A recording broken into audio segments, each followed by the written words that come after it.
Welcome to Denim-wrapped Nightmares, Tipsy Exchange podcast, where we explore the supernatural series, episode by episode. Over drinks, we'll discuss the lore, the gore, and what we adore about the Winchesters and their adventures. I'm Burley, and I'm a new fan of the series. I'm LA, and I'm here along for the ride.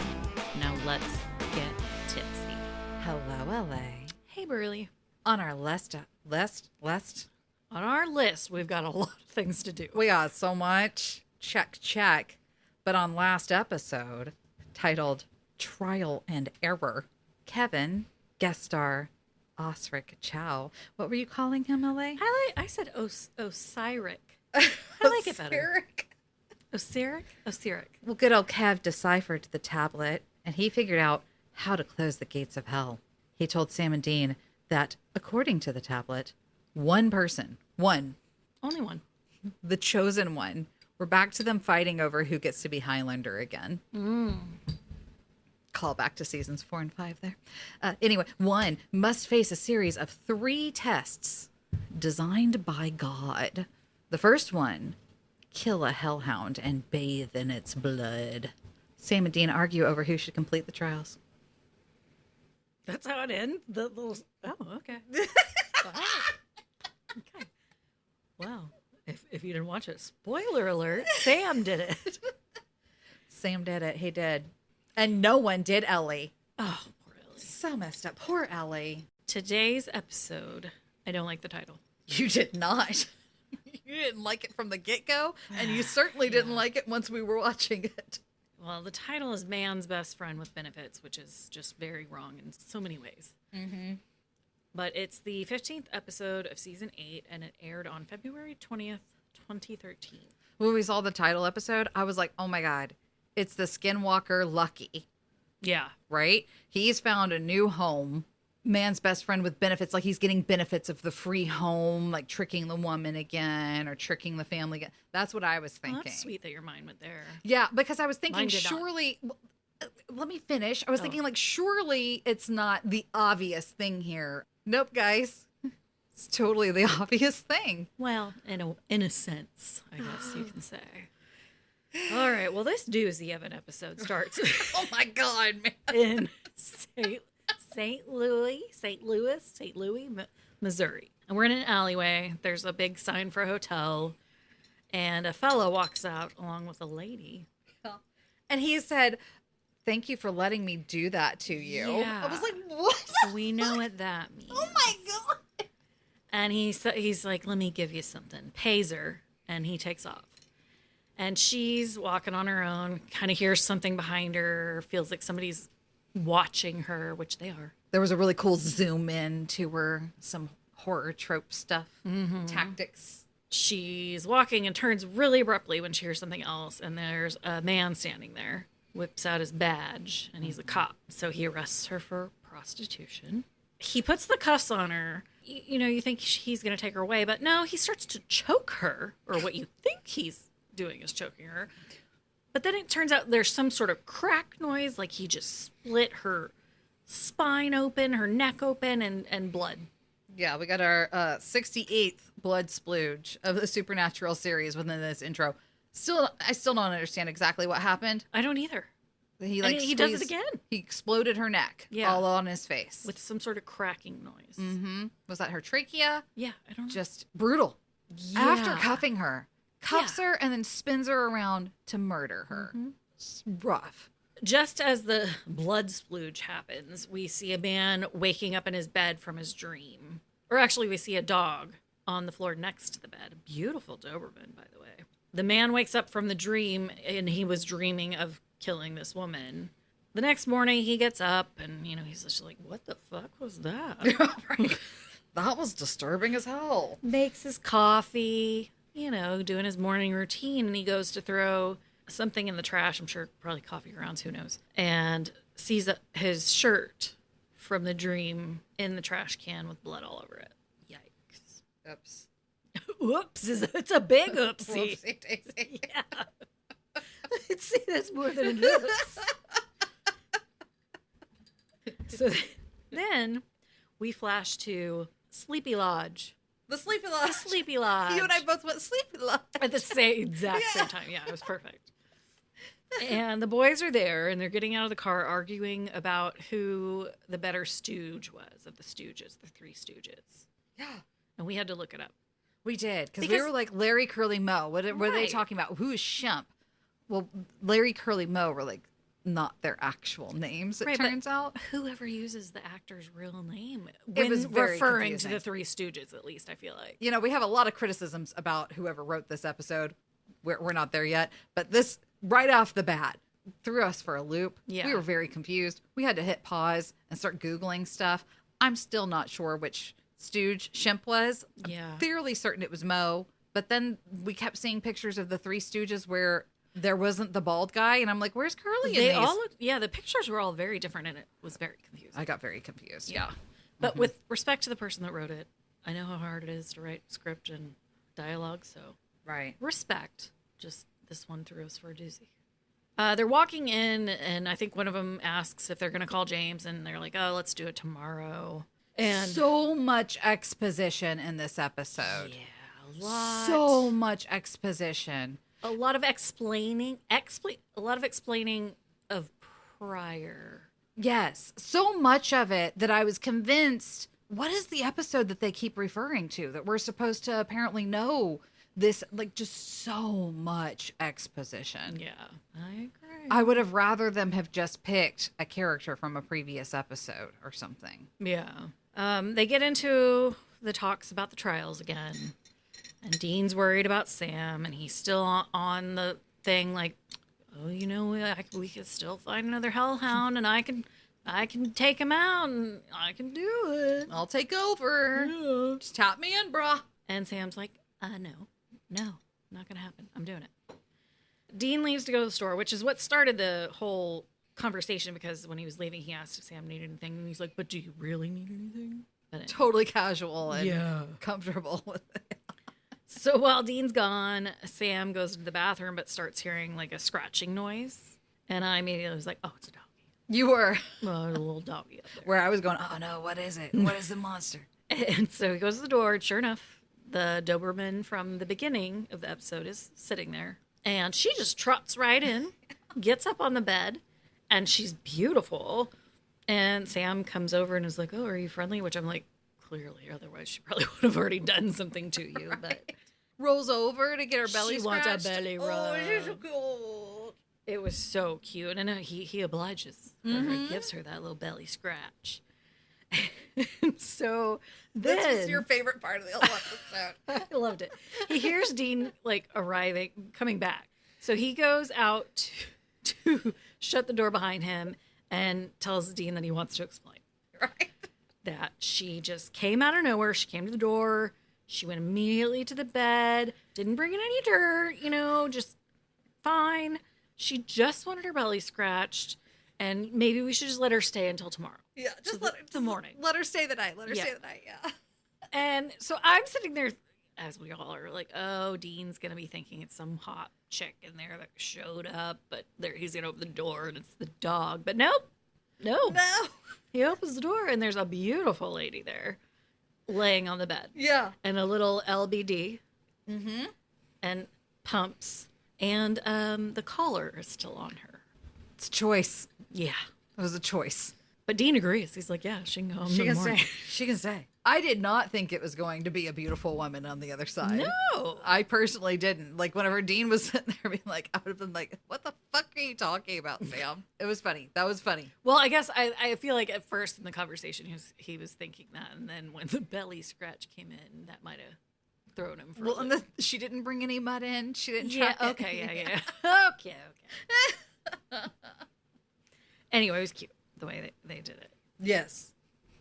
And anyway, they come in and start speaking with her, and she tells them that she's a familiar, which Sam clears up to Dean that familiars are a companion to witches. Mm-hmm. Half their life in animal form, half their life in human form. Yes.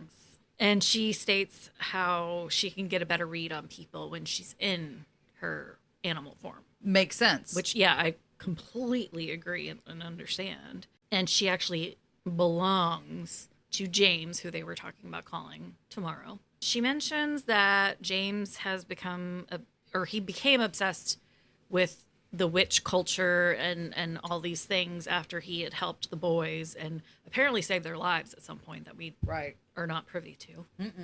But recently she mentions that James is just basically having some sort of breakdown. Right. And that she thought the boys might be able to help. She even was like, yeah, the text messages from James asking you guys to come help, that wasn't him. Yeah, it was me. That was me. That was me. I forget what Dean says she like comes back and scolds him about his bigotry. Oh, I think because he was saying like, well, he's a witch. Oh, that's right. Yeah. And she was like, she pretty much tells him off. And then Dean says, that was hot. They look over to Sam, or she looks to Sam, and Sam was like, yeah, it was hot. It was hot. It was hot. She was standing her ground. Good she for was like, her. yeah. Yeah. She knew her shit. She was calling out some bullshit. Yeah. Mm-hmm. I mean, I liked Portia, but just there's some choices. It was just an uncomfy episode. It was uncomfy, I gotta say. We flash to a bar, a very nice bar. I didn't notice this because I was taking my notes, but Burley, I saw that two people were sitting there playing chess, but you told me. Oh, yeah, they were moving. Yeah. Mm-hmm. Moving the pieces with telepathic chess. Awesome. We see James, and he's sitting there having a drink by himself, but another guy shows up. We learn this is Spencer, his witch friend. More exposition. Spencer apparently knows about James's condition, all the things he's going through, and that he's not getting better. Mm-hmm. It's just getting worse. Well, and he also points out, you're a cop, you have a hard job already, and you're exposing yourself to this other side of reality. Like, you don't see a lot of cops around here. There's a fucking reason for it. Like, it's a lot for an individual to take on. Too much. Mm-hmm. There's no medicine for this, they say. There's nothing he can take to just help him through this. Yeah, there's no NyQuil for mental breakdowns. No. Wish there was. I've looked. But to your point, Spencer's like, how do you reconcile what you do as your job and then what's going on with what you're going through right now? James says that he thinks the dreams are real. He truly thinks he's murdering these people, which why wouldn't he? He found a bloody shirt in his trash. Understandable. Yeah. Then it cuts back. We're back in the hotel with fabulous Portia. I was going to say James and Dean. Sam and Dean. And she tells them how he has cut her off. That James has cut her off recently. Okay, so the psychological link or whatever it is. Telepathic. That's the word she used. Okay, and then we find out later that they fuck, right? I would not want to be telepathically linked to somebody I was fucking. Fuck no. Right? No. Never. Not unless they were like obsessed with me and thought I was perfect in every way. And the sex was amazing, right? Because I would imagine it's a two-way street. So if you're sitting there thinking like, oh my God, just fucking wrap it up already. And he's telepathically linked and hears that in his brain. Right, that's a real boner killer. Yeah. Yeah. Ugh, no, thank you. No. Mm-mm. Or if like you queef and then he's like going like in his brain. I mean, they probably are. Right. I'm sure they are. Hell, I'm doing it in my brain. Yeah. But like, we don't need to be telepathically linked being like Beavis and Butthead in my brain, giggling over the fucking, can't help it. Yeah, no. You shoved air in there. What did you think was going to happen? Sorry, my stuff's inside and yours is outside. Yeah, sorry your vagina fell out. Yeah, exactly. However, we don't need to be mind to mind. Yeah, we don't need to be telepathically linked. We can be connected in the right way, but not that way. Like, let's not even get into the whole dog thing of it just yet. Just the telepathically linked part of it already disturbs me. Yeah. Okay. Carry on. Yeah. Creepy Spencer. You called it, by the way. I did. Which LA called it very early on. She was like, Spencer. I thought it was the cat. Yeah, you threw me when you said it was Philippe. Philippe the cat. I thought, oh, she's right. Yeah, I was wrong. I thought it was but the cat. It was kind of both, though, to be fair. But it wasn't Philippe. Philippe was being commanded. That's true, but he still played his part. His neck played a part later. Ooh, Jesus. Right about that. That was a lot. Okay, but back to the witch bar. Spencer's We're getting ahead of ourselves. Yeah, Spencer's pretending to be a friend, and he's not. Correct. And James has cut off Portia, which is why she sought out the boys. Yes, and Portia, you're right. We're in the hotel. We're not at the witch bar. We're in the hotel. Right. And Portia's like, oh my God, I can't read his mind when he's inside me anymore. It's just terrible. Oh though. I can't tell if he likes it. It's not good. And then we cut to this blind man. Just random. Yeah, walking along the sidewalk, a trail. Not breaking the law. Doing nothing wrong. James comes out of nowhere. Explodes his throat as well. Yeah. We get our 69th. 69th. Blood splooge of the Supernatural series. And again, the same crunching noise. Like, I would have liked to have known exactly. This is me and my morbid curiosity. Trachea? I would like to know exactly what happened there. How were they killed? Like, what happened to that neck? I mean, because your jugular's off to the side, right? Right. So it's like, I'm like trying to think, like, Is he like snapping it in half and one hits the jugular? But maybe don't he is. know. Maybe there is some ripping going on there. But or I mean, they no do call matter- him Jack the Ripper later in the episode, so maybe. No matter what, if you're like shit's cut open, you're gonna die, like split open. Just like your thumbs going in, the Yeah. projectile-ness of it. Oh well. I don't like it. Anywho, poor man, poor innocent blind man, minding his own business. I even think we were on a college campus. I think it was just some student or professor or somebody just like walking. Also, that again, a choice. Mm-hmm. The guys are back at James's house, and they're sitting on the couch hearing Portia and James in a room arguing. Right. And that he's pissed that she contacted them. He doesn't need their help. You know, why would she do that? And she trots out, but she doesn't trot out as herself. She trots out as the dog. And just looks at the guys and then trots off. Trots out of the room. So it's all just bizarre. Why? It's just weird. When she's arguing with him, was she like, oh, it won't be as embarrassing that they overheard us if I'm in my dog form. Right. They won't be able to see me blush. I don't get it. Like, it's not like they don't know that's you Exactly. at this point. Right. You've already revealed the secret. She's like, I don't have to say a word to them if I'm in my dog form. I don't have to explain. But she does like go, Yeah. Oh, sorry, guys. Sorry, guys. Sorry. Anyway, after she trots off, James comes out and sits there and talks with the boys and tells them about the dreams and how he feels they're real, and then ends up even showing them, because they're kind of like, okay, come on, man. Right. But then he pulls out his bloody shirt. He's like, look, I had it embroidered.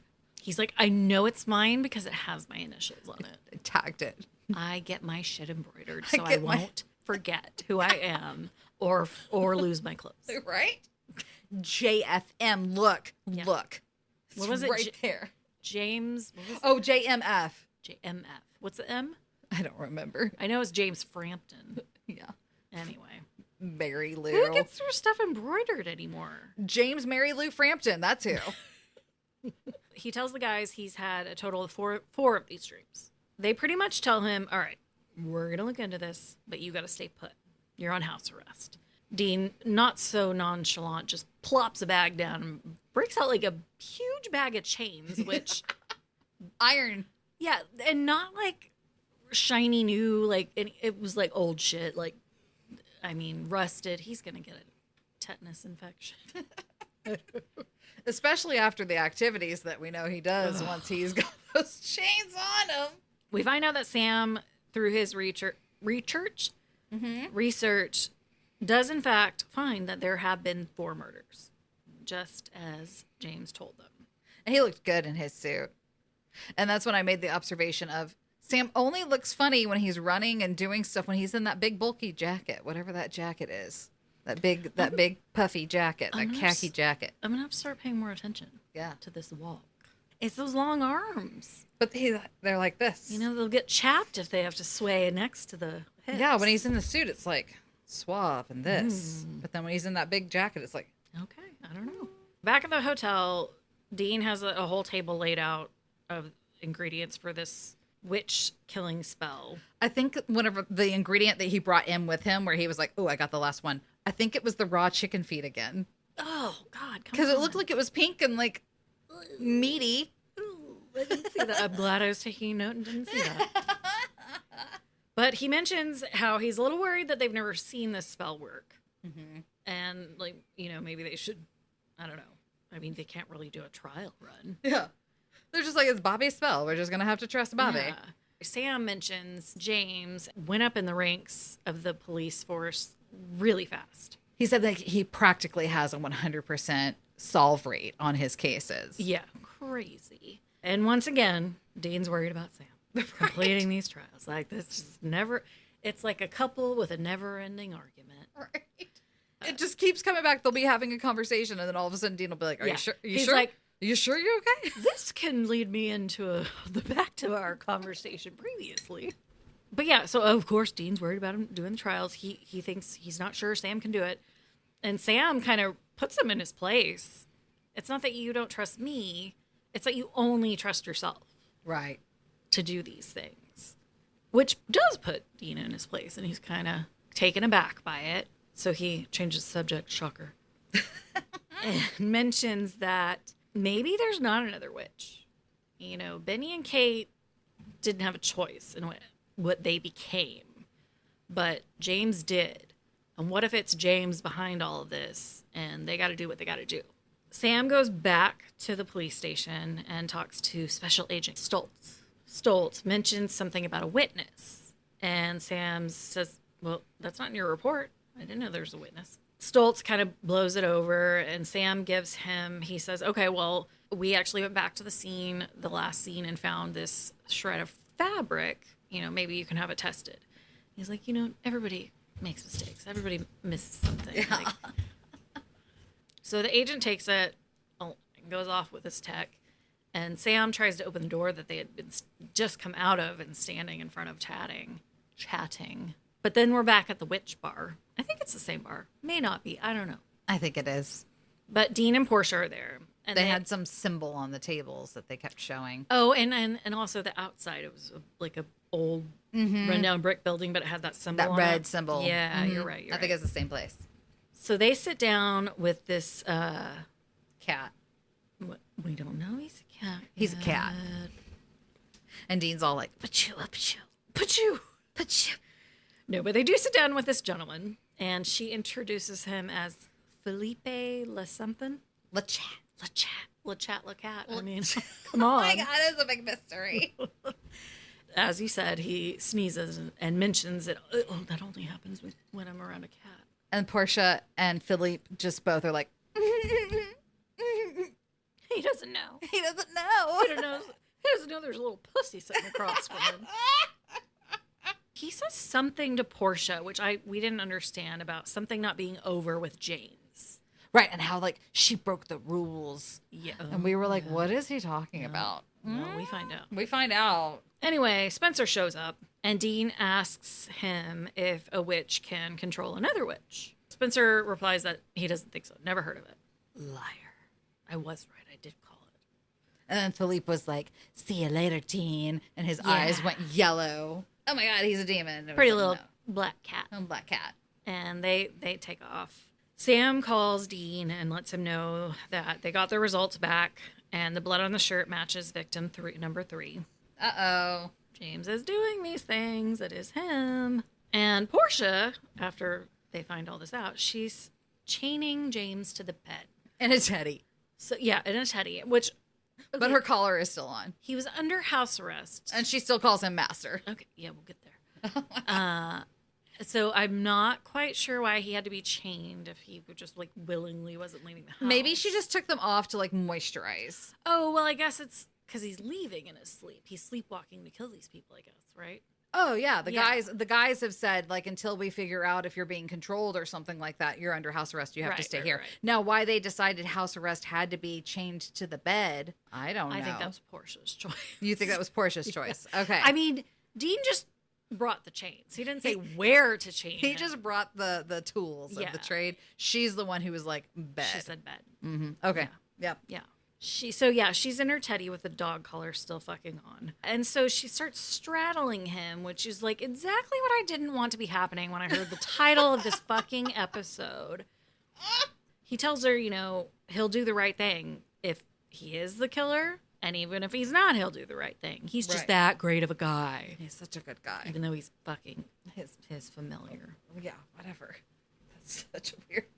It's just wrong on so many levels. I can't even describe as to why it's wrong, because obviously she's an autonomous being who can make her own decisions and yada, yada, Yeah, yada. yeah. But at the same time, like, just no, I don't like it. No. I don't like it.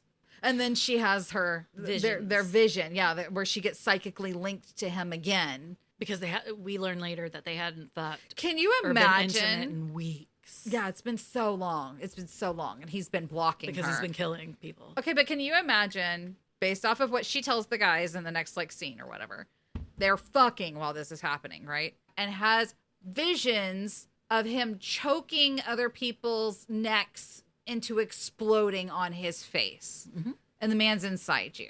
Yeah, I'd be hopping off. Yeah, I don't think she finished. I would hope not. The boys show up with a Molotov cocktail, which I was like, damn, what are they showing up with this? They're just going to kill James? Or, like, Well, I'm in that shirt. His embroidered shirt came True. back from the lab. Gotta And- go murder. I think it's Dean, I want to say, starts to light the lighter to do the damn thing. But Portia pops out of the closet. It was Which the is- bathroom. I thought it was the bathroom. No, was it? I totally thought it was a closet. That's why I told you she was in there to make sure she didn't get a UTI. Oh, you're okay. Well, I thought it was a closet. But You sure as fuck didn't question me whatsoever whenever I told you. I was like, so she doesn't get a UTI. You were just like, okay. I was like, yeah, she's peed in the closet. Yeah. Okay, listen, when You I didn't question me. when in I the have to do slightest. these recaps, it's real hard between what you're saying, watching the episode, and taking my notes. Lots of things going on at once. It's a little rough. So I think I completely got what you were saying. I was like, oh yeah, totally. But then in my mind, I'm writing down. You're still She going. popped out of the Popped out of the closet. closet. But yeah, Burley just said she was peeing. It's all fine. It's natural. Like it makes sense somehow. Jesus. Okay. And yeah, so she pops out of bathroom closet. Who knows? It's the bathroom. That It's a makes mystery. Way more sense. It's a mystery. Because even when I thought that, I was like, what the fuck was she doing in the closet? She was like, I saw this vision. I'm going to hide in the closet. Okay. Lo and behold, she reveals to the guys, hey, she's not supposed to be fucking her familiar. Right. It's not. That's a no-no. Not That's a supposed to be doing no-no. that. And that's when she mentions that they hadn't been intimate in weeks. They've had a sex drought. And tonight, when they were intimate, she had her visions. They were connected once again. She said when she saw the visions, she literally only saw the murders. There was no planning. There was That's true. no Only stalking. From, like, there was his point of view. right. There was no motive whatsoever. It was literally just the murders. Yeah. Which So is weird Yeah. to just see something like that so drastic and not see something leading up to it, Yeah, right? the why, the motive, yeah. So Sam goes back to the station, talks to Stoltz again, and mentions how it must have been tough with Frampton gone since he's, kind of their star player in there, just done so well. And Stoltz mentions, well, he's actually not gone, he's just on leave right now. His tech is standing next to him with that file folder that has Right. James's name on it too. Yeah. And the I forget which one tells later, but it's a big old file on James Frampton in his hands that he saw. After he sees this, the boys and Portia go to meet Warlock Drexel. I don't know what the whole point of this scene was. And at me all. either. Yeah, that's what I was going to say. Just pointless, really. More exposition. Yeah. More somebody telling us stuff. And this didn't even really matter. Like all he told us was that like, oh yeah, like we know what's going on and he's a snitch and snitches don't whatever. Yeah, no And, like, witch hexing. Yeah. But lots of chatter. Lots Lots of of- gossip about James. And then there was the scene where Portia asks Dean like, oh, are you going to ask me about it? Like how you're picturing it? And I was like, ugh. Yeah, Dean asks which Ugh. form Portia feels is more her, and then she's like, "Oh, I know what you're getting at." Yeah, just some choices. Again, Yeah, choices. I would have rather them dragged out the weird witch fight at the end. If Right? they needed more time. it's just all this episode's just wrong. It just, yeah, not a fan. Back to the boys is when Sam's telling Dean about the file he saw on James, and Dean's going over all of Bobby's data. So they go to James, tell him about the file, and James says, "Oh, we gotta go. We gotta go break into that room." Yeah, we gotta bring it. I gotta But see I that file. I don't have to physically go somewhere to go somewhere. I can ask, what is astral? And then Dean was like, what, like phone sex? Get it together. But yeah, no, he can astral project. Is that Astral. it? Astral project himself in there. And they're like, okay, but not without us. Gee, look, come on, guys. So they sit at the edge of the bed with James in between them and just touching both of their shoulders. And he starts to chant and just, woo, his eyes turn kind of white and he's in the room. It was, I did like how they did this, like zooming up the stairs and then going from each case with the pictures and like showing the pictures, but not really showing some of the pictures. It was, some of them were blurry and whatnot. Just going over the whole case. And eventually, toward the end of all these visions he's seeing is a witness statement. And it's signed by that pussy. That pussycat. It just seemed drastically different from the astral projection episode that we had previously, where Pamela said the chant and Dean and Sam were able to like get up and walk around. It's very different. Mm-hmm. To understand this is a witch and he's astral projecting himself and like whatever. I'm not going to nitpick that it doesn't make sense, but it's just incredibly different for something that they already have a precedent for in this world. Yeah. But yeah, so the pussy did it. Yeah, Felipe is the one that signed the witness statement. So the guys kind of chalk it up to, okay, well, if he had a huge grudge, you know, we could understand him going after you for this. But James does mention his very first case that he was on, that Stoltz got kicked off of it. So there's the motive, they think, for Stoltz to be the one that's doing this.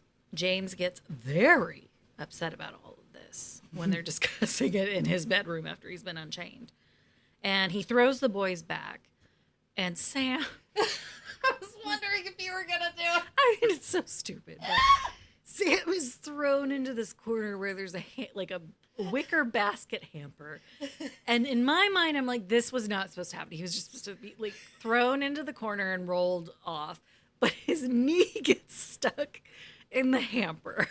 And it's just one of the most awkward falls I've ever seen. And the fact that like they cut away from the guys getting slammed up against the wall. They cut away and then cut back just to show Sam with his knee caught in the laundry hamper and then like fall over. It's so dumb, but I was like, why did they cut back for that? They're like, this is too good. This dumbass. We gotta show this. It's too important. It was funny. I liked it. It was yeah. That's gonna be one of the things on my adore list, I think. Right? Because there's not much else for it. Oh yeah. James releases Portia. He's like, go. You don't need to be involved in this. Go. He's like throwing rocks at her, trying to get her to run away. He's no Arya Stark, let me tell you that. Oh, man. James shows up to the bar. One of the most awkward body slams I've ever seen. Hang on, before that, Felipe, the cat, is talking to some dude about Invisalign. He's like, well, don't you think I'm too old for braces? And the guy's like, no, they're clear. Like, you just pop them on. No one will know. And Felipe, the cat, is like, oh, yeah, Invisalign. I forgot about that. And then James comes running up behind them for the awkward body slam. Yeah, you're right. That was funny. Such a so weird random. episode. Oh my god. Weird episode. Anyway, I was like, is this a product placement? I was like waiting for them to be like Invisalign, and I was like, what? Yeah, I don't know. Dialogue's hard to write. Okay, it is. But James interrupts this dialogue and awkwardly throws him down on the bar and asks him, why he did it. Felipe, whatever his name is, tells him that his master made him do it, which we know is Spencer. James is sitting there looking right at him, and Felipe's neck just snaps, cracks over, and he's dead. Turns around at Spencer, so Spencer killed his own familiar. Real nice. He reveals that he was insulted by Portia choosing James. How dare she choose him? And then, to make it even worse, they started fucking which isn't supposed to be not supposed to happen. Insult to injury. Exactly. How dare you? So he is offended. The boys show up. Spencer, of course, throws them back against the wall, per usual. Witch fight. Yeah. And a witch fight commences between Spencer and James. Yeah, James like gets levitated. Yeah. And then freezes Sam and Dean and goes into their mind, which, Impressive. I mean, that's like 3 different things going on at once. Mm-hmm. So good for him. Sends them both into hell where they're having to relive their worst memories. Yeah. But Dean does see a flicker of Mary before going back to hell. Portia in her dog form attacks Spencer. And the boys throw the... Thank goodness they saved that little Molotov cocktail. Right? Bobby's formula. Yeah, they throw it at Spencer, and he goes up in like a red... Was it like a red smoke or like... Yeah, I thought he was going to blood splooge everywhere, but then Same. that's not exactly what happened. It just kind of was like... poof. Yeah, but red. Yeah. A poof of red. Which be gone. Yeah. Sayonara. See ya, Spencer. James, so then they're back, I think, at the hotel or James's place. I don't know, but they're standing outside the car, and James and Portia are saying that we're not wanted here in this community anymore, but we can go somewhere else and start over with our inappropriate relationship. The worst part of all, they get in the car. Why did she turn into her dog form? She gets in the front seat. Yeah.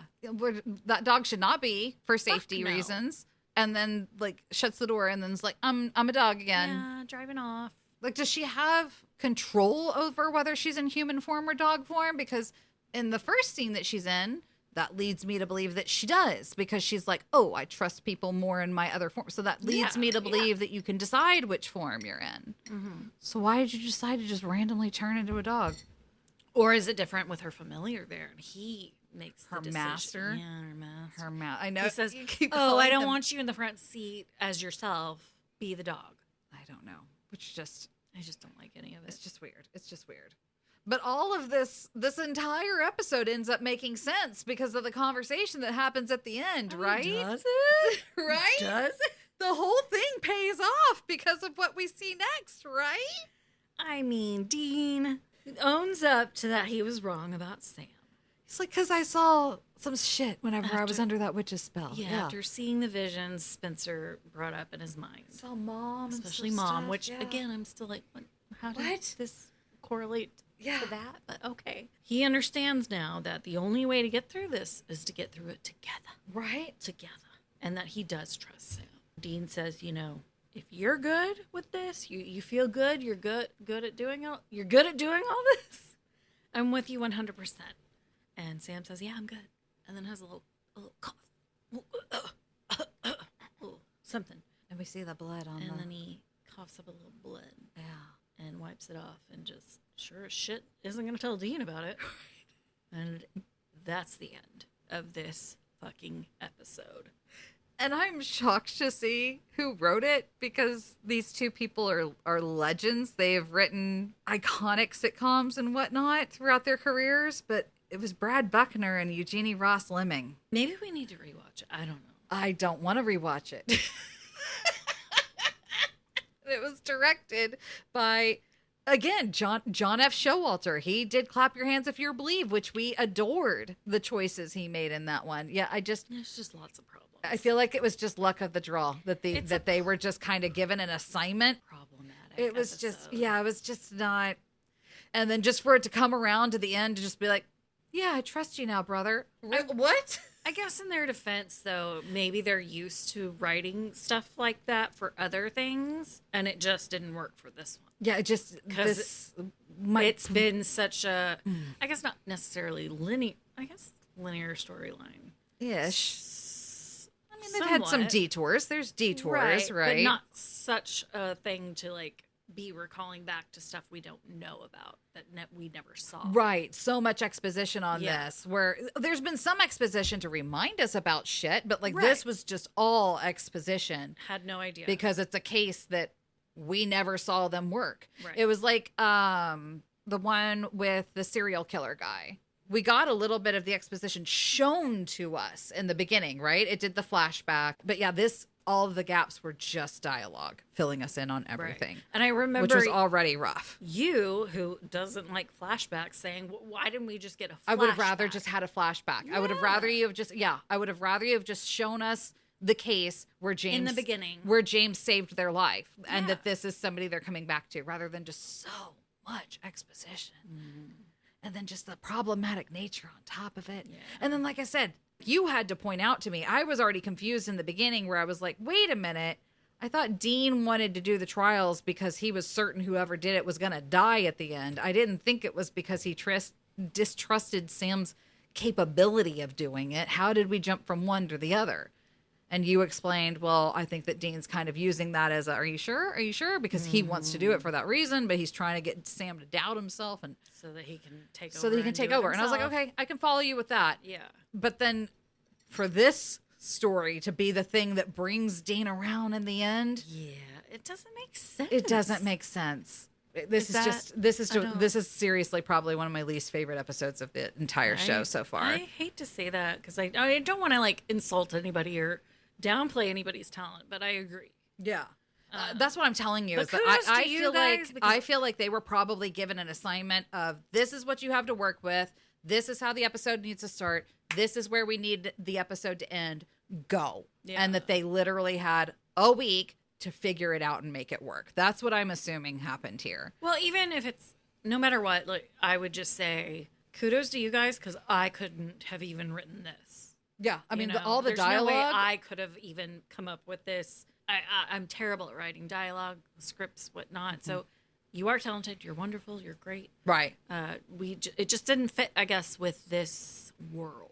And maybe they didn't want to do a flashback because they've been doing flashbacks the whole fucking season. I don't know. Or maybe they just like exposition. Maybe, that's their maybe. thing. I don't. Who knows? I mean, just as a viewer from my standpoint, this episode just, yeah, like I said, I have zero desire to watch this episode again. It's just very out of place for this world, I feel like. I mean, we just skipped straight from gore to just being like, this is what we didn't adore.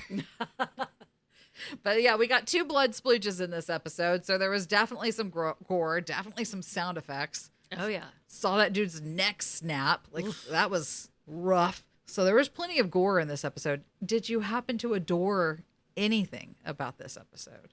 Well, as I mentioned, this is really sad. The As I laundry mentioned basket. to you, I did enjoy the laundry basket fall, but also I really liked Dean's hair. They looked hot. It looked as though he didn't have any product in it, and it was just, just messed up just enough. It looked really nice.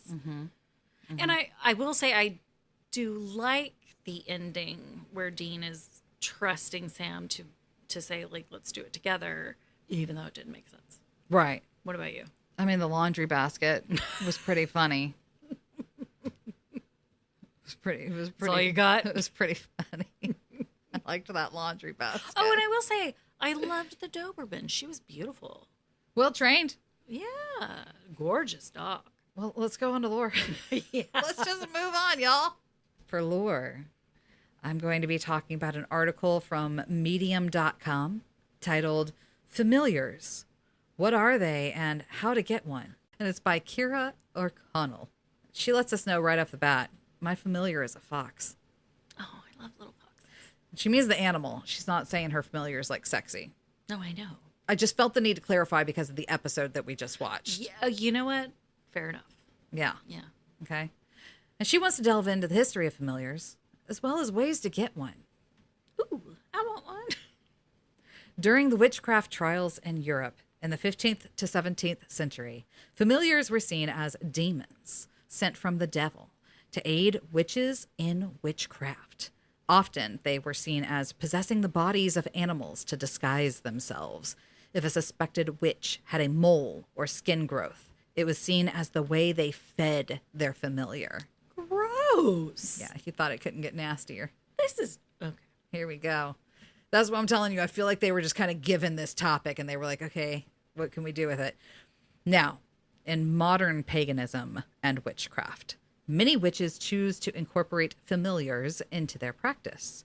In paganism, there is no belief of a devil or the Christian hell.